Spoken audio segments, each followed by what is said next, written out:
Welcome back, one of Canada's most acclaimed chefs and master of all things Italiano cuisine. Please welcome my good friend David Rocco. Good to see you. Buongiorno, good morning. Come stai? Woodbridge, represent. That's right. By the way, another book, and this one's beautiful. Dolce Famiglia. Your kids are so grown. Dolce I love. Familia.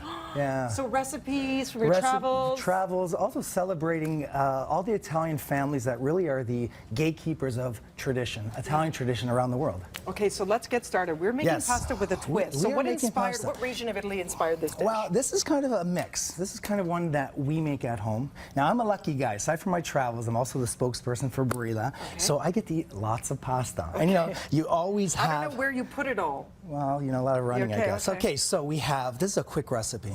So you start with olive oil, right? You probably do this type of thing. The staple. Aglio olio. Which means with garlic. With garlic. Finely chopped. Finely chopped. A little bit of capers. And why capers? Because just you wouldn't think nice kind of little acidity. Yeah. And then tuna. And this is a quick recipe because, you know, sometimes you come home and you have nothing in your pantry except box of pasta, tuna, olive oil, garlic, and you're golden. And people wouldn't think to put tuna with pasta, but it's delicious. It is a staple in a lot of the southern regions of Italy. And you're getting everything. You're getting your protein in there, right? You're getting your carbs from the pasta. Yeah, and capers is considered a vegetable. And you know, in the winter months when, you know, you might not have time to go shopping, if you have a can of tuna, goes a long way. It's so good. Yeah. Now, I noticed also when it comes to cooking the pasta, everybody has their own way of doing it. Do you add salt to your water? Of course, absolutely. It comes to a boil, add salt, and then throw in your pasta. And of course, al dente.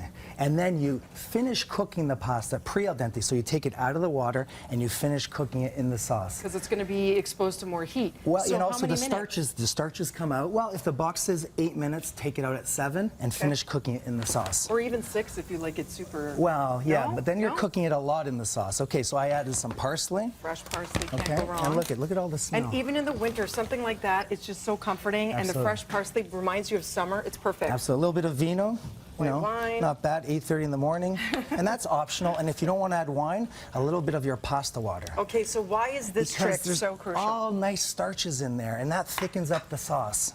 That is the thing. So whenever you're thinking, why is my sauce not sticking? And in the restaurant it does. They add the starchy, a ladle or a half ladle of the water. So when your mom makes aglio olio, does she not add a little bit of that water? She sure does. That's so my mom crucial. And my dad. Absolutely. And of course, different sauces pair better with different types of noodles, right? That's like traditionalist versus kind of what makes sense. Yeah. And then, look at it. My dad makes something like this with chicken, too. Oh, really? Yeah, so you could add, like, whatever protein for sure you like, yeah? Absolutely. And although this is nice. A little toss. Little toss without dirtying and you don't want to, as Dina moves away, and you don't want to crowd, you know, your pan. You want that spaghetti to breathe in your sauce, and now it's thickening up. And now you have two beautiful finishing touches, which gives it that gourmet yet at the same time family restaurant feel. And it is putting pecorino cheese. Now, in our meeting yesterday, Kev said, "What's a pecorino?" It's like a sheep's milk cheese. But it sounds so much more interesting. Pecorino, eh, Kev?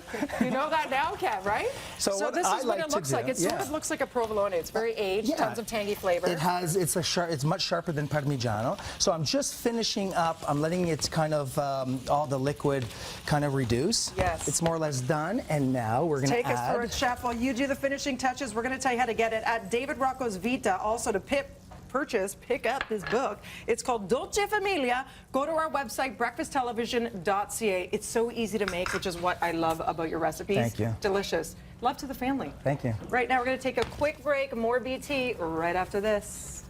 Oh, that looks great. So you put breadcrumbs? Breadcrumbs.